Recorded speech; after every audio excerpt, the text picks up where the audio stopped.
حي على الصلاة.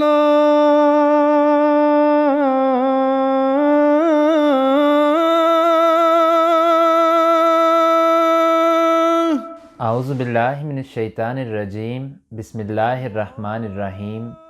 اللہ تعالیٰ قرآن شریف میں فرماتا ہے وَإِن تَعُدُّوا نِعْمَةَ اللَّهِ لَا تُحْصُوهَا۔ فرمایا کہ اگر انسان اپنی زندگی اور اپنی ذات پر غور کرے تو یقیناً وہ اس نتیجے پر پہنچے گا کہ خدا تعالیٰ کی اس کی ذات پر اس قدر احسانات ہیں کہ انسان ان کا شمار بھی نہیں کر سکتا۔ اور یقیناً اللہ تعالیٰ کی ان انگنت احسانوں میں سے ایک احسان یہ بھی ہے کہ اس نے ہمیں ایک بار پھر رمضان کی بابرکت ایام میں سے گزرنے کی توفیق عطا فرمائی۔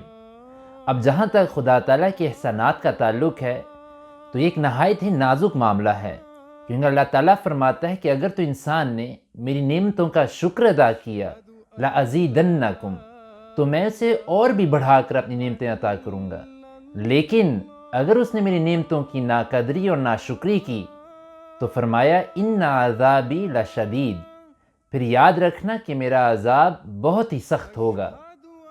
اب جہاں تک رمضان کا بطور نعمت کے تعلق ہے تو اس مضمون کو حضرت صلی اللہ علیہ وسلم کی ذات ہی سب سے بہتر جانتی تھی کہ اس نعمت کا کس طرح سے شکر ادا کیا جائے۔